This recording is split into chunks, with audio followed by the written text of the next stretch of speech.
Welcome to the latest edition of the Vacay Podcast. I'm Ryan Alford, your co-host.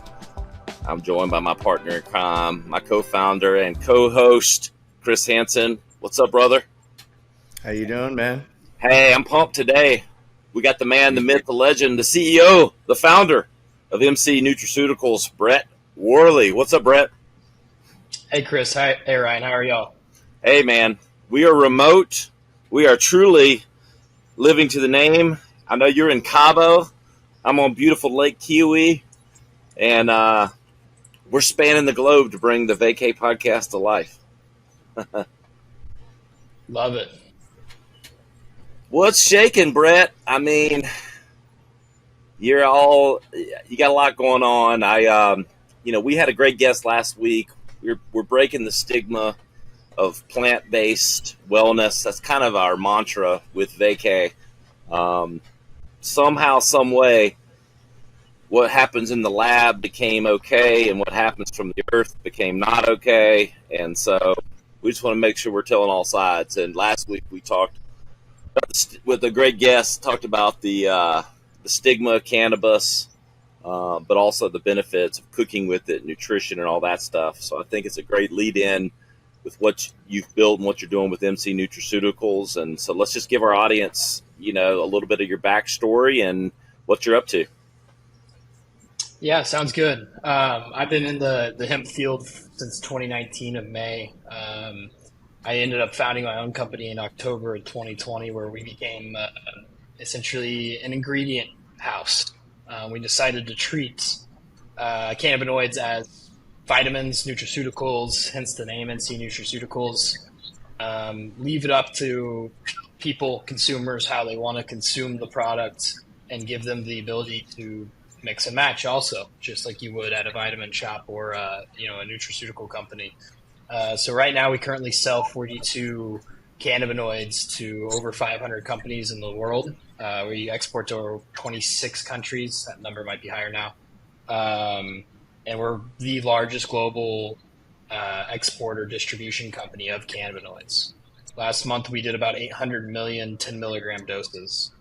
And this month we're about on track for that too. So, we are the wholesaler, so we're not the ones necessarily putting them into products specifically, but our clients are the ones that are making vapes, gummies, chocolates, whatever you want. Essentially, we can make sure that happens. So we have a different angle of things, is as we are very science forward with our cannabinoids.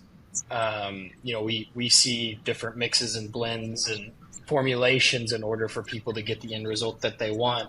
And that's really kind of our specialty is, you want to go to sleep, so be it. We got that. You want to have focus and suppress appetite. We got that. Pain relief, fine. All those different ailments that people take either nutraceuticals or even worse pharmaceuticals for, we try to make sure that we can tailor something to that or help our clients get there and through formulations. What got you into this, Brett? I mean, it's it's not every day that someone starts, an ingredient brand based around cannabis.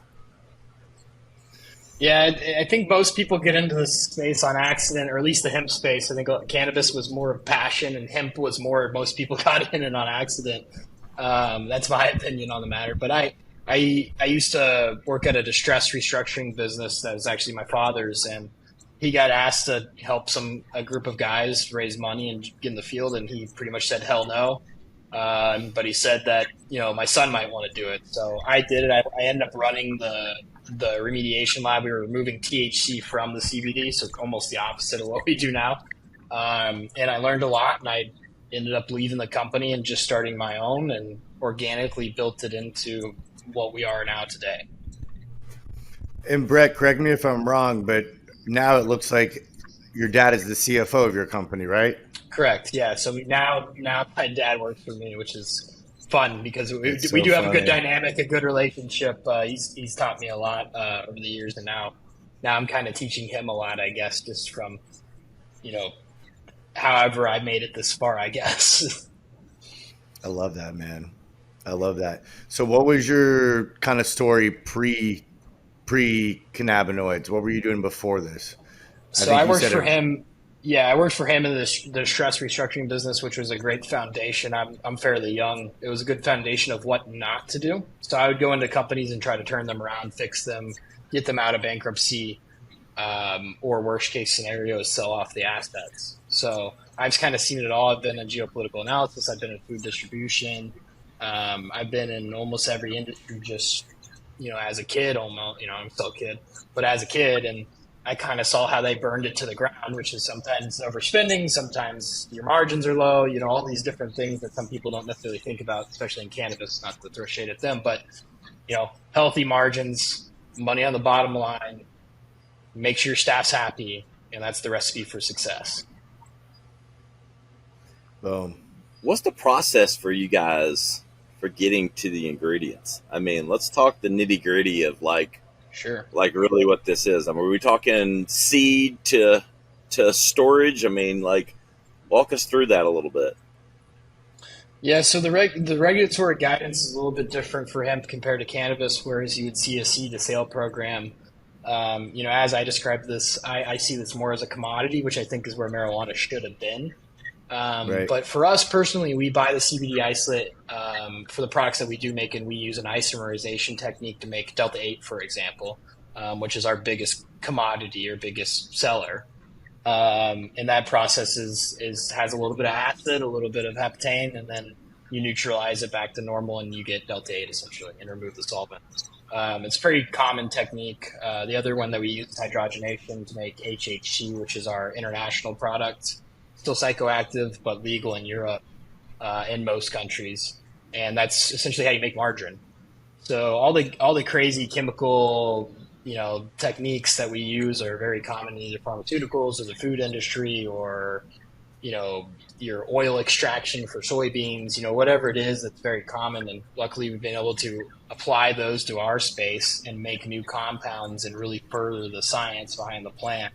There's something I always tell people is before hemp, cannabis was at 0.1. You had Delta 9, you had CBD, CBG, and maybe a little bit of CBN like 18 months into the hemp industry. But now we sell 42 cannabinoids. We've, based on that, we're 100 years ahead of the game now because of hemp. And that's something that I'm really proud of and I think is really cool, is all these cannabinoids that were traced in the plants that really affected people or helped people. That they didn't know why it was helping them. And the same applies to terpenes, is we can now just isolate them, throw them back in, and let you vape them. Right. I wanted to ask, what was your go ahead, Ryan. No, I mean, it's fascinating. The more I've learned on this industry and more about the plant, and the way the body is wired for accepting different types of these things, it just seems criminal that we haven't explored it further, the benefits versus shining light on the negative side of stoners. And I know we're getting better and we're getting further down that path, but it's just we have so many ailments and diseases and chronic things and PTSD and all these things, and there's different parts of the plant that can help and alleviate different symptoms. And for that to be so foreign for most people, I just think it's got to get better. Yeah, and that was kind of the eureka moment for me, because I wasn't just CBD. One of my friends and clients made CBN. And shutting down my brain is one of my biggest issues. And I tried it, and I was like, eureka. I was like, wait a second, this actually works. This works for me, because, CBD might work for someone or work for a certain thing. But, if I don't have the ailments that CBD helps with for my body type, then it doesn't help me. So I tried CBN. I'm like, okay, wait a second, there's something here. And that's really when I was like, okay, I got to figure out how to make this work for me. As far as building a company off of it. And Delta 8 was right behind CBN, and Delta 8's what really catalyzed us into where we are. Now we sell all the cannabinoids, but Delta 8 was, from a regulatory standpoint, saying that we're 20 years ahead of the science curve. It's because of that. It's because the Farm Bill, the 2018 Farm Bill, which made hemp derivatives legal, has allowed us to have some freedoms that the cannabis industry doesn't have, which is unfortunate for the cannabis industry, but it's been very, very fortunate for us, which is the other half of my job, which is kind of putting the genie back in the bottle. I've written or helped write 5 of the state legislations that have, or legislation that's gone through. And now we're working on some federal framework also. So, Beautiful. We are working on making sure that these products kind of get, there's always bad actors in industries. Look at the marijuana industry every day. There's something bad going on, which sucks. But the reality is we need to deregulate cannabis. We need to allow for more science in the plant to then start being able to say, like, hey, this will help you if you're asleep, because we can't do that right now, or whatever it is. And that's gonna take some time, but you got to start somewhere, right? So that's going to start with either hemp or cannabis, and right now hemp's really leading the way. No more fun facts is the largest marijuana market in the world is not California, it's Florida. Florida's got a $6.9 billion retail cannabis market, but it's not cannabis, it's Delta 8. So it's hemp. Right. California, I think, was 5.9 billion last year. So Florida's got them beat by 15, 18% essentially. And that happened in 4 years, and California's been around for 12 or a dozen. So I love that you just touched on that. Like in my experience, I feel like initially when the hemp derivatives started becoming popular, it was almost like hemp versus cannabis. Mm-hmm. Like the two industries, I felt like there was a lot of tension back and forth. And now I'm seeing all the cannabis companies adding in hemp derivative lines because that freedom with the farm bill and the access to more people across the country. Correct. Did you ever experience any, I don't want to say like pushback, but any kind of competitiveness amongst the cannabis companies with you being, Yeah, it's still going. I mean, it's still going on. The good news is a lot of the I'm probably going to use the wrong word, but maybe some of the smarter business operators like, hey, wait, we can sell this on our e-commerce website, direct to consumer, and then go sell it in, smoke shops, gas stations. Like, why wouldn't we do this? This is for our brand. If anything, it's a marketing play that also makes money. Right. So the big brands, Cookies, Stizzy, I mean, they're in the space, heavily in the space, and they're going to start seeing what we've seen. The biggest brand in the industry is 3Chi. They have a NASCAR, sponsor a NASCAR team, for God's sake. So sponsor Barstool. This is legitimate, as much as some of the cannabis guys don't want to believe it. We participate as much as they'll let us on all the, the normal association, the NCIA. But they're still kind of drinking out of their own Kool-Aid to a certain extent. They don't listen. I was just at ICBC Berlin speaking, and I got to, luckily, thanks to Jim Belushi, he started asking questions about Delta 8, and I got to actually tell everyone what Delta 8 was through him, which was a perfect person to kind of explain what it is and what we're doing and why it's important. So I think they're coming around, and also it's just a losing war.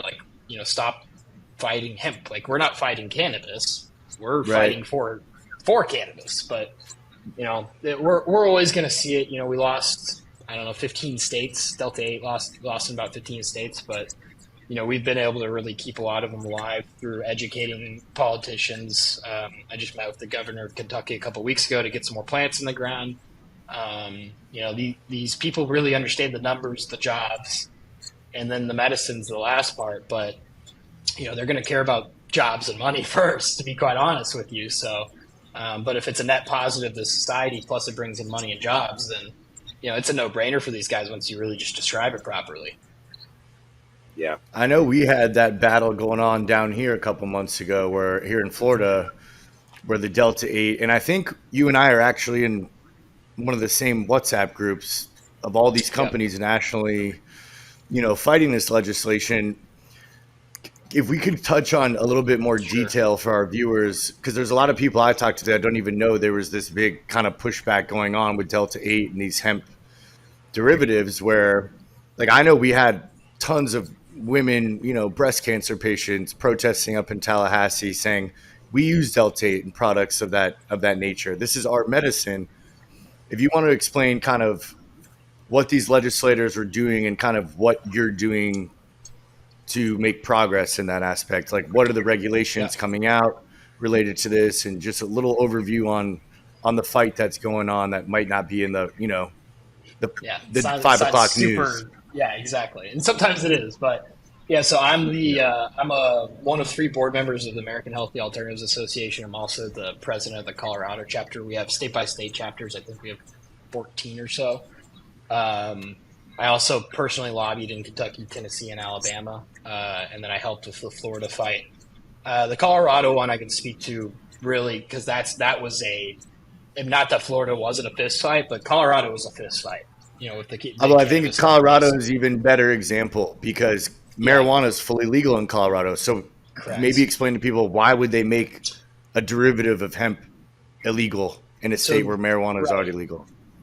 Right. So we're based out of, just for context, we're based out of Golden, Colorado. We have 3 facilities there.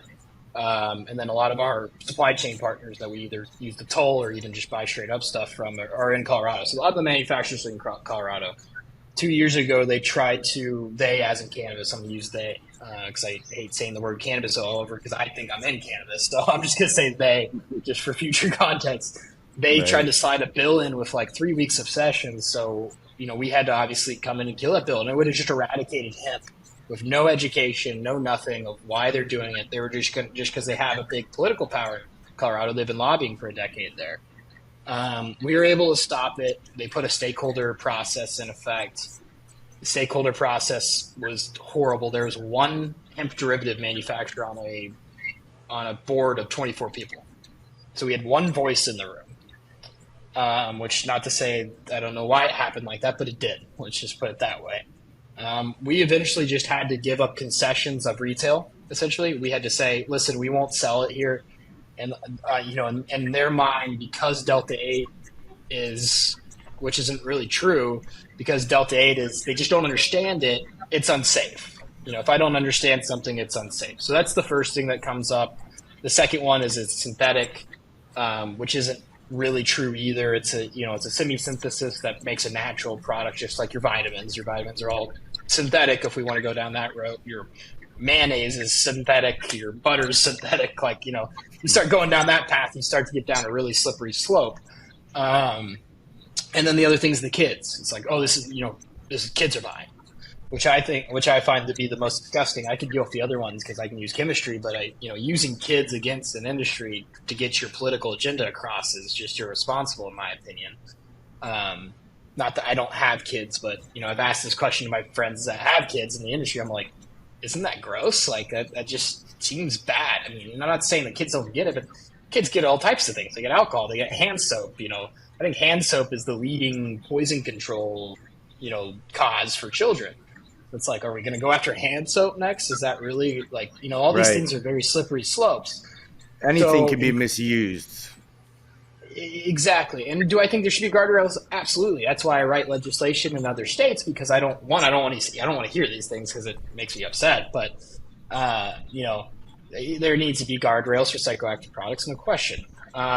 So what happened in Colorado is we had to protect the manufacturing arm of the industry and give up retail, which sucked. But a lot of people didn't ship to Colorado because our health authority didn't like the products. So we self-regulate really well in our industry. And that's another thing that never really gets spoken about is, there's bad actors, but 95% of people are in GMP facilities that you could eat off the ground for. And you can't say that about cannabis because GMP is not a requirement, nor can they get GMP, which is good manufacturing processes, which is what a nutraceutical company has to have, any food company.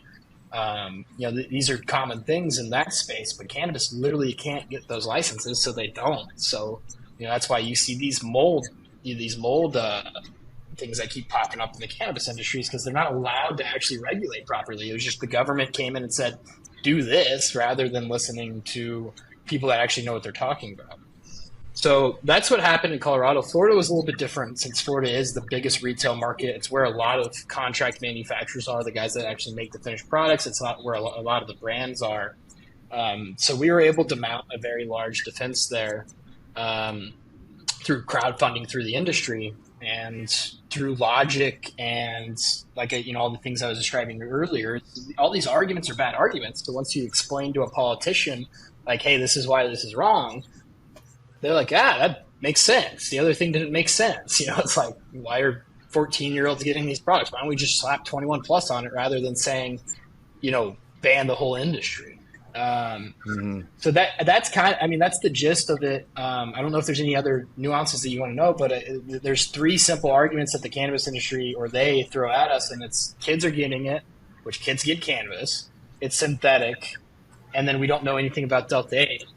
The funny thing is Delta 8 was studied before Delta 9 was. I think it's like 1943. There was the first studies done on Delta 8, and it's just known to be a little bit less psychoactive, which is, in my opinion, the reason why we've grown so fast is because we actually have non-traditional users.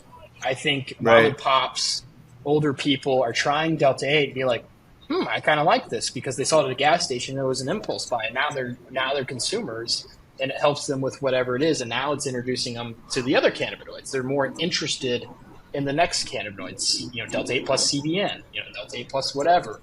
So I think we've created a completely different consumer base that is a more traditional consumer base of mom and pop. And we're even seeing this more and more with now the THC hemp drinks. We're involved in the THC hemp drink space. I find it to be a great place to place an investment right now, as long as you have the right connections in the distribution world. But big distribution companies are taking these beverages, and it will be big. So, I've got two of them in my fridge right now. We're looking at a 2.5 milligram dose beverage where anyone can have, 3 or 4 of them, just like a beer. So that's where we're headed with it. We want it to be a lake drink, a bar drink, wherever you are. It's a lifestyle beverage that is, I'm not actually consumer crazy enough, but even I could have 2.5 milligrams and not have to go to bed or something. So, that was really the goal. But we're starting to see a totally different consumer base. We're starting to see, different cannabinoids help with different things. And it is, the cannabis industry doubled in 4 years, essentially, thanks to the hemp industry. Yeah. Vacay, our company, was built on the premise of, you talked about the bad actors and you talked about low dosages. That's our whole premise is built around bringing a wider, more affluent market to bear with our product on the lower dosage. So you can take a gummy, you can hit the vape and not be in outer space. You actually get the benefit. Right. And you can always take more, but starting at the lower dose to reap the benefit and not the negative side effects that come with it. Because I think that's what happens a lot. So many people, like you mentioned, first time they try something's at a party with 30% THC in it, and like in a joint or something, whatever the stuff that's in cannabis now, the high end stuff, it's insanity. I think that's one of the problems that I kind of touch on is that they're forced to do, for the most part, is like 10 milligrams. I don't think they're literally forced, but everything's 10 milligrams. And there's no education to say, hey, maybe you should take a quarter, not a half. Which is where we're starting to head. Is we're starting to, once again, with regulation and flexibility and all these things, like I can get something made in 6 weeks. If the market changes, is we have that flexibility in this space to where we can launch a new SKU from start to finish in 6 weeks, and the cannabis industry doesn't have that agility. I don't know how long it takes you to launch a new product in the cannabis world, but my guess is it's at least 90 days. So that's another thing, is just the agility, the flexibility, to move quickly is something that's really important. And I think it's another reason why the cannabis industry has really struggled is one, the MSOs got evaluations that they should have never gotten. That was part of the problem. And then they just lit all the money on fire. People are saying Canopy is going to go to 0 cents, which means they're going to get delisted, so. I hope not, because I own stock in it. I'm sorry, I've owned stock in it at some point too. But their product up in smoke. Yeah, literally.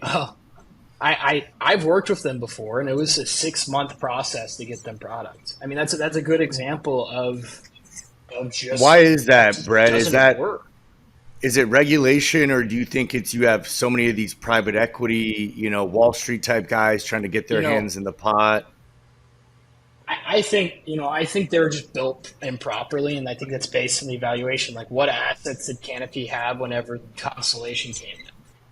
Right. I don't really know, but I mean, my guess is there was nothing there, and people thought that cannabis was going to get, and I don't know why, because people thought cannabis was going to get legalized in that, I don't know, was that like 2015 somewhere, or 2018, somewhere in that, whenever that date was.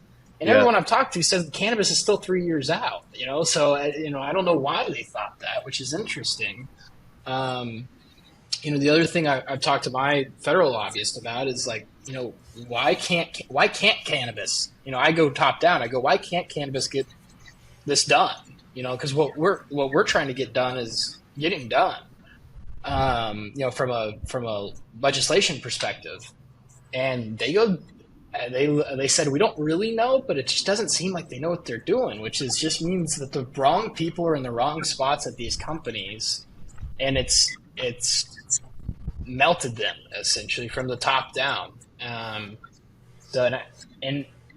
And I've noticed this in my own company is almost all my staff members are started at the bottom and they work their way up, and it's a slower model, but at the same time it kind of does speed things up because you put the wrong person in the wrong at the wrong place, and it could set your company back 6 months of growth. It's happened to me personally. So I think a little bit of that is what happened is you bring in all these high level executives that know nothing about cannabis. People call them Chads, I guess. That's a phrase in the cannabis industry.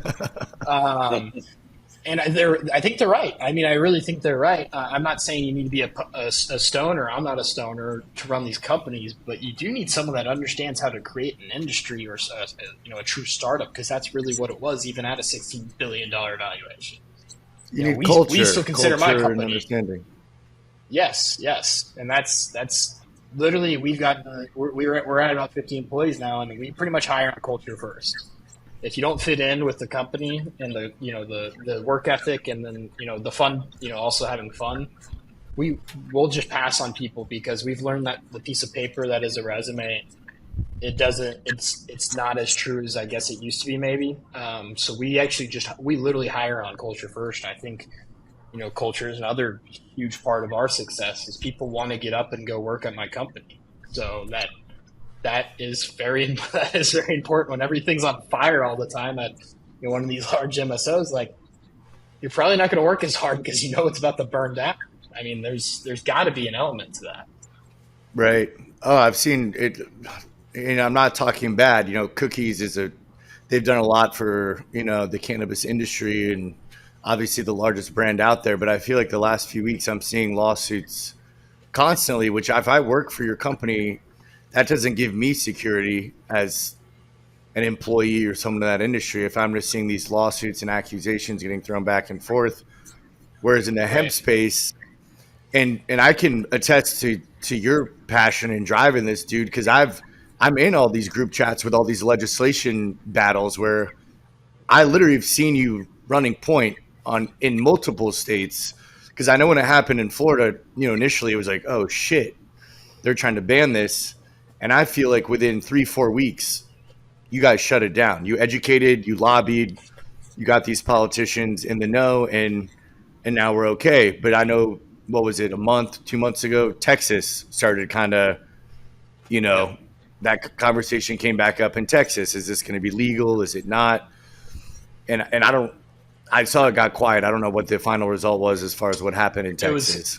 Essentially nothing happened. So they're on a 2-year cycle. But I do want to touch on the Florida point. I mean, I remember the day that the bill sponsors took our economic report that we did, ripped it in half, and said, this is not worth the paper it was written on. I'm like, how do you just say that about an $18 billion economic impact? But regardless, I mean, within 24 hours, the bill had changed completely, and he was on our side.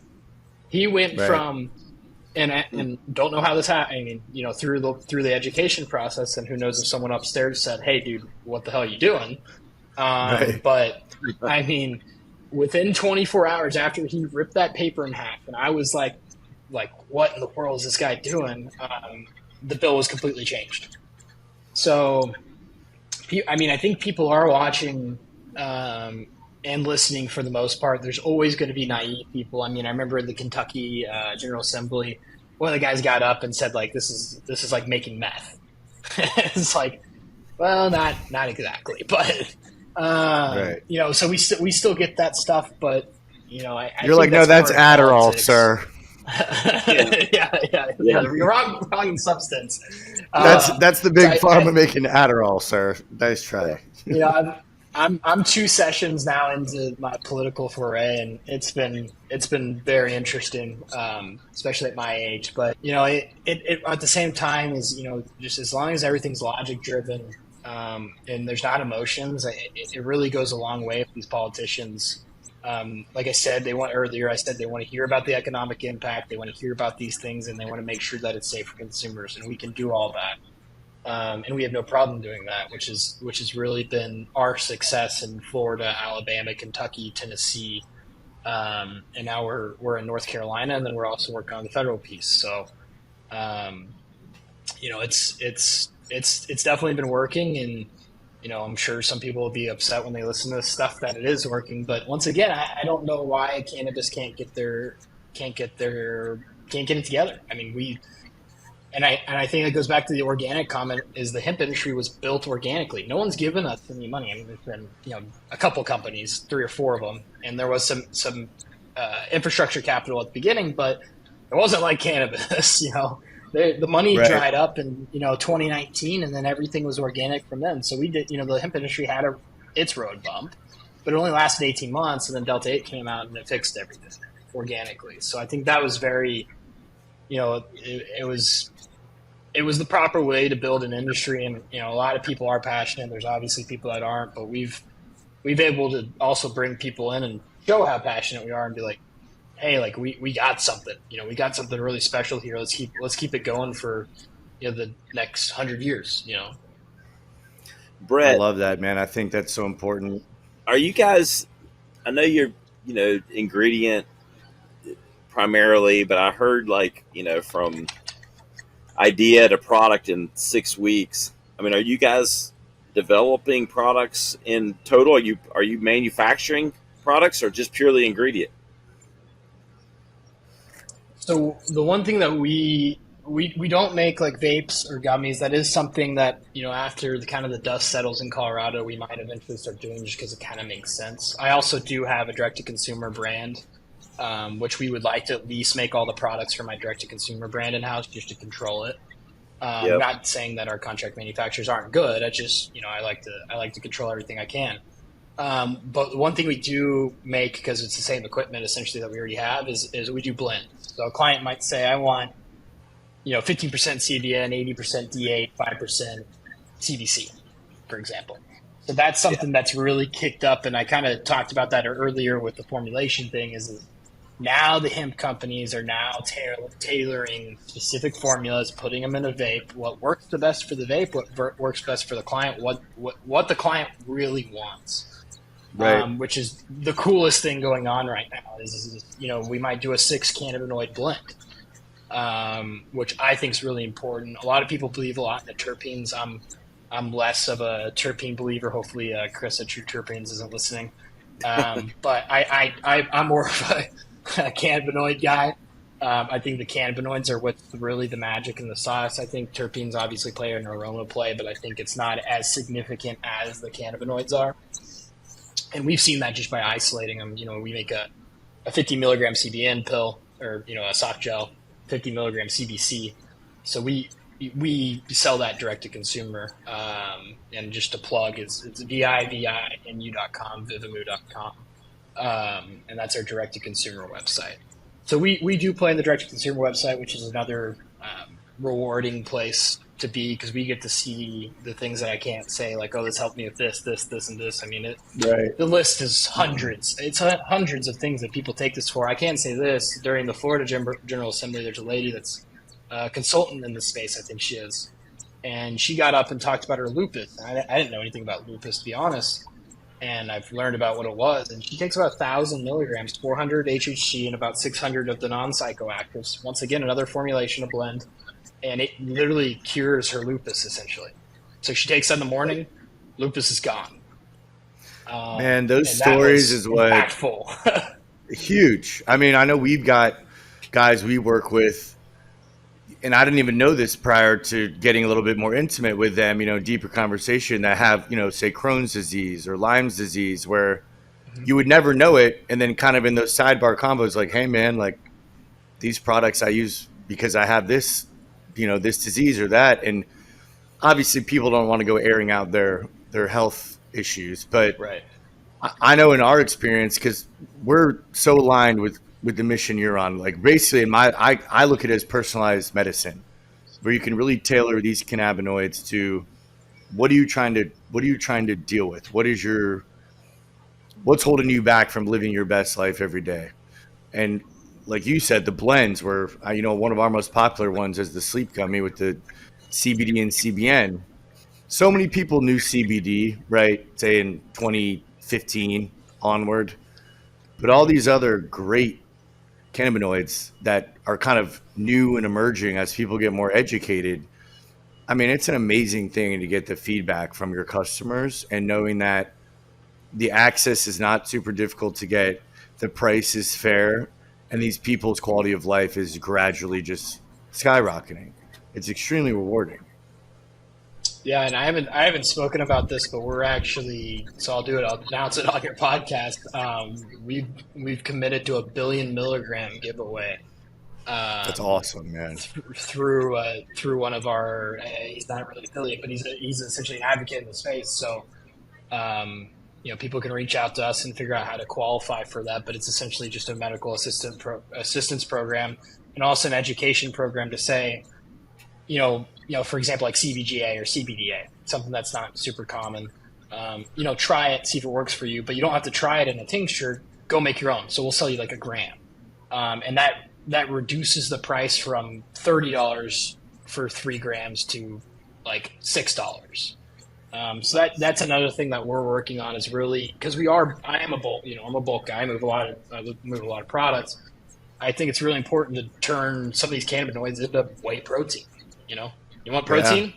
Buy it in a big tub. I mean, and that's where I envision this to a certain extent. Obviously, there's always going to be like the guys that just want to vape it or smoke it or whatever. But for the medicinal users, they're going to need a lot of it, and that's one of the reasons why the story for the lady with lupus is 1,000 milligrams. That sounds crazy, right. But if you built a tolerance, obviously that's going to happen. You're going to need access to that. If you wanted to do 1,000 milligrams of CBD and let's just say Delta 9 THC at the dispensary, you're talking about $80 a day. I mean, right. That's not affordable for anybody, for the most part. So, we get doses down to, even if it's 1,000 milligrams, we can get you down to like $1. So you'd be, $1 to $3 a day, $100 a month for medicine. I think people can live with that. It's cheaper than what you're getting at CVS or the pharmacy, 100%. Yeah. Yeah.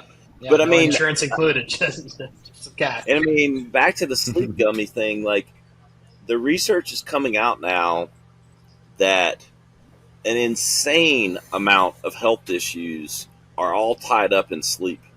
Like it all comes back, like the positive and the negative is with sleep issues. And to be sitting on ingredients or having a lack of education or fear around hemp-based sleep aids is crazy. And that's what we got to just really push to get that stigma gone and utilize this, because I can tell you, if you've gone, I'm blessed. I mean, I haven't really had sleep issues in my life, but the few times I have, there's nothing worse than you feel terrible. Destroys your body, destroys your brain, and to have these ingredients that can help at a better, with less side effects of some of the other things. I mean, if you have 100 milligrams of Ambien or one Delta, I mean, it's like it's crazy. That's the thing. I always end up coming back to this, formulation thing in the lab versus, having these natural cannabinoids that have so many benefits. So I don't know. I think it's great what you're doing, Brett. I appreciate it, and I'm glad that I get to do something that I enjoy. And at the end of the day, is that I can't even say net positive to society. It's a huge positive to society, obviously. Yeah, we're making history right now, man. I mean, this is an exciting time, and I think people are ready for it. And like you said, like our mission too is to bring this to the masses, educate people, and break that stigma. My family was probably my most proud sale was my mom, and just what Ryan said, my mom has been on and off Ambien for years, stress-related sleep issues, and obviously the data is coming out on all these pharmaceuticals more and more each day that maybe they're not so great. Maybe they weren't as great as these doctors thought they were. But introducing this as a safe, alternative per se, where it's like that's the magic. You put this in someone's hand and they see the impact and the effects, like there's no going back. And I think a really important thing you touched on was the dosages. I know that was part of my motivation with starting Vacay too, is every time I'd take a trip to Vegas or Colorado, say it was with a girlfriend or something, naturally you want to go hit the dispo when you get into town, go get some gummies. And dude, inevitably every time 2 hours after taking a 10 milligram, we're both paranoid, anxious. All we want to do is run back to the hotel and hide because we feel weird. It's not being made for your average person. I feel like their products being made, for lack of a better word, potheads, right? We've got guys with high tolerances that have been in the industry a long time making products, but we didn't have a lot of people making therapeutics, nutraceuticals, something for grandma who, maybe not all the time, but maybe a couple of times a week she wants to take something to sleep or the arthritis is acting up. I think it's awesome, man. I love it. The 2.5 milligram drink you're talking about, I think that's killer. Yeah. The ones I've had in my fridge, I think are 4 milligram, and those were some samples from another buddy actually in Tampa. I think you know him actually. But it's like a ginger cola, 4 milligram hemp infused, and I was like, this is so cool. Why? We need to get this out there. And I, like you said, the beverage market, I think it's going to explode. As it should. Brett, I want to make an Brett, we need your help. I want an energy formulation that we make in, not making the drinks that sit on the shelves, the weight and the shipping and all that. We don't know that we want to go that, but we want like a Vacay energy product. It's like the packet that you pour in. That's like a dissolvable powder. We actually make those. Yeah. So if you go on 3Cheese website, you can see their drink enhancers and infusers, and we make those for 3G. Yeah. They're going to be Delta 8 and Delta 9, but we could try it with the best formula would probably be CBG and THCV. My guess would be it'd be a non-psychoactive blend, unless you want to make it psychoactive. But that would be my suggestion. Yeah, I want something that's got like a little bit of it's got energy, maybe mild nootropic, and some kind of cannabinoid that doesn't obviously put you into the couch or just mellow you out completely. But I'm thinking THCV. Yeah, I'm just thinking, if we can use the cannabinoid in the energy drink to maybe offset the negative side effects of energy drinks. I'm thinking that blend, there's a formulation there that can get the best of all worlds. Yeah, I think what you do is just reduce, because I would assume the negative effects come from the caffeine. I would just reduce the caffeine to almost nothing, and start from there, and then see how much caffeine you would need to add with the supplemental boost. That's how I would do it. We do have a focus product. It's a formulation. It's 4 milligrams THCV, which is supposed to be the stimulating the cannabinoid, the one that helps you focus, reduces appetite. It's 8 milligrams CBD, 4 milligrams CBG, and the people that take it love it. I've tried it. I've loved it. I don't need a lot of caffeine. I'm one of those people that can drink like 1 cup of coffee a day and just be fine. Sometimes 2. But I'm not a huge caffeine guy, and that product has always, I don't use it every day, but when I did use it, it was amazing. One of my Brett, only is energy drinks. So I'm looking to create the product to get rid of one of my vices while also serving the masses. Sure. Yeah, I already have a formula in my head, and we can solubilize caffeine too, I think, so. And maybe save some money. Ryan buys energy drinks by the pallet, basically. It seems like when you go to the office, there's like we do, yeah. Yeah. Brett, I want to ask you: were you as before you got into industry? Were you a cannabis guy? Were you a user yourself? Like, was it something that's kind of always been part of your life, or is this something as you got more into the industry and learned more about it and really kind of like, wow, man, this is amazing, like the benefits and the masses we can serve with this? Was this a part of you always, or kind of something you've more now dived into as times went on? So I was a heavy cannabis user for a long time for my life. I started smoking at about 15. I stopped at 21. To be quite honest, I smoked too much, and I just got one day. I was like, I'm gonna try not smoking, and I actually kind of liked it. So, but I was, it was a recreational. I was a recreational smoker through and through. I wasn't doing it for any other reason, but for recreational reasons. So, I've cut a lot of, as I got older, I've cut a lot of things out of my diet, essentially, for my health, for the longevity of my brain and all those other things. So I did stop smoking at 21. I still consume alcohol occasionally. That's my vice of choice nowadays. But I still do our product testing. It's not like I never consume. It just is maybe once a month. I'll try out one of our new products, or for example, the CBN. When I tried CBN for the first time, I was on CBN for probably a month because it was actually knocking me out and putting me to bed because I was working I worked more at that CBD company than I work probably now. I was working 120 hours. We were 24/7, so I had calls at 1 a.m. So I just never slept. I just grinded for a year, and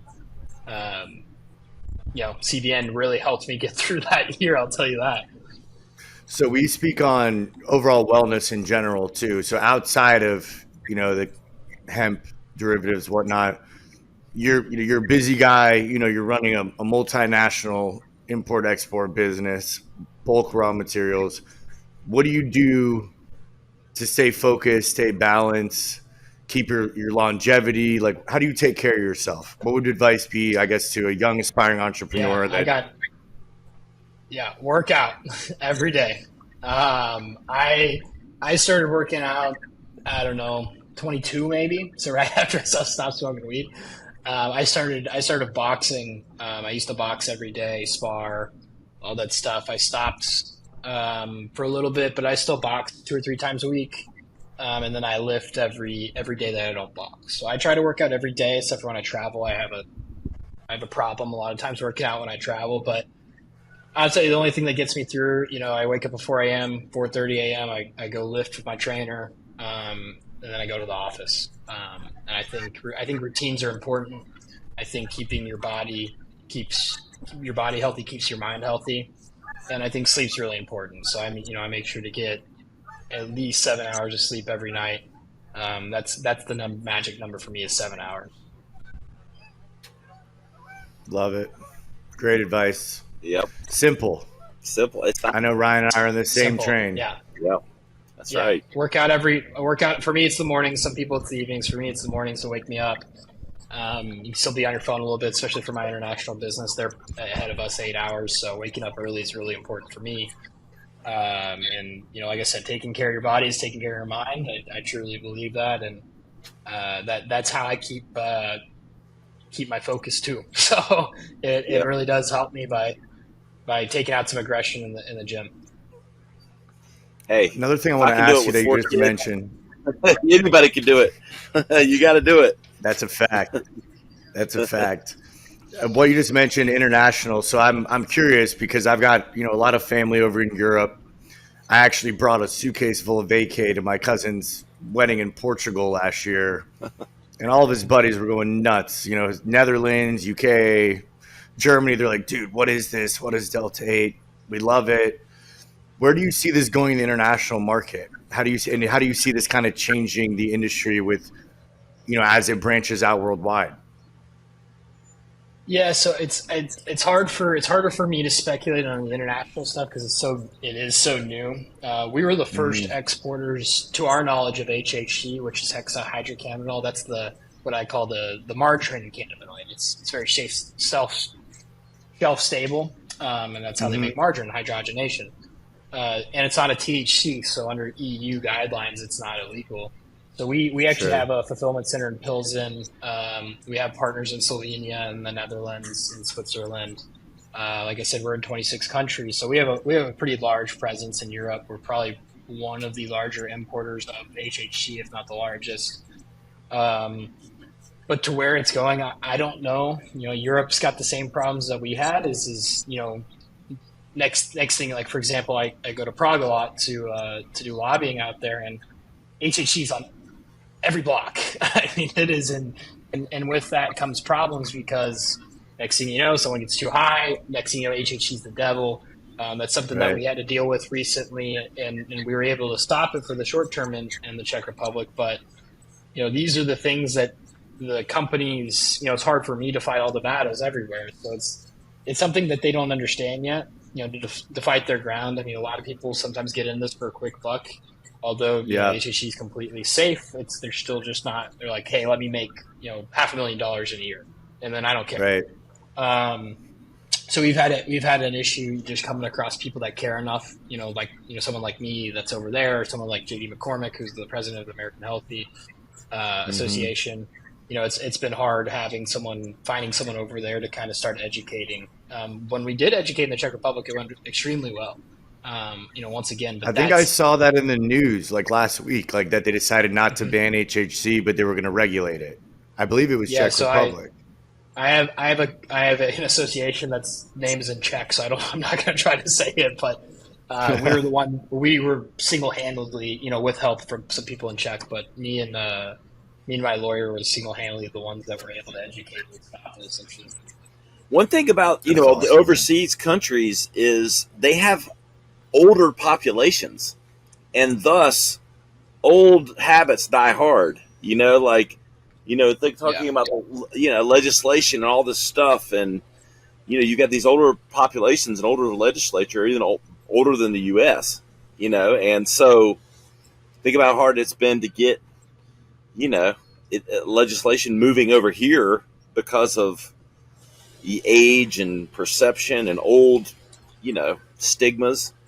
I'm sure it's even worse. And they have to deal with the EU. I mean, and it's similar to the US, but I'm by no means an expert in European politics whatsoever. Yeah. So, the one thing, because I was in Berlin, I got to hear a little bit about the complaints about the Germany thing. Is Germany's like, hey, we're going to legalize marijuana, and then 2 weeks later you go, nah, just kidding. We're going to let you have 4 plants in your house. It's like, well, that's great for the seed guys that want to sell direct to consumer, but everyone else that, because people do move, like once they hear Germany legalizes, next thing you know, Aurora's got an office in Germany, it's like these guys still, they move quick, but kind of in the wrong ways. It's like maybe double, triple check your information before you move an office there. And I'm not trying to throw shade at Aurora. They probably already had an office there. I just noticed that they had an office there. So, but I'm just using that as an example, as like, hey guys, like double, triple check your information and make sure that, it's good, because Germany announced something and I don't know where it came from, but it was wrong. I mean, the same thing happens all the time everywhere, though. The Department of Agriculture in the Czech Republic said, we're going to ban CBD. It's like, what? And then the health minister is like, no. So it's, this stuff happens all the time, and it's just, It's just, I guess double, triple checking is something that we take for granted nowadays in the information age because it's so easy to intake a headline and say, oh, Germany's legalizing marijuana. Yeah. I would find it highly surprising if someone legalizes marijuana before the U.S. does. I will state that. It would be very shocking to me. Yeah. Brett, we've kept you longer than planned. Where can everybody keep up with MC Nutraceuticals, yourself, and everything you got going on? Yeah, direct to consumer is vivimu.com, vivimu.com. My wholesale website is ncnutraceuticals.com. And then my LinkedIn is just BRETWORLEY, Brett Worley. That's where I kind of keep people up to date on legislation and, some fun hemp facts, economic reports, stuff along those lines. It's been great, man. A lot of value, a lot of insight, and appreciate everything you're doing for the industry. For sure, I appreciate y'all's time. I appreciate you. Looking forward to working on that energy drink mix with you guys. Yes. Of course. Yeah, I'm looking forward to it too. I probably need it. Cool. Hey, guys, you know where to find us. We now have a full website. You found this on Apple, Spotify, wherever you're listening. We already made the top 200 in wellness. Let's keep it going. The vacaypodcast.com. You'll find all the highlight clips, the full episode from today. And go check out Brett and everything they're doing at MC Nutraceuticals. For Chris Hansen, I'm Ryan Alford. We'll see you next time on the Vacay Podcast.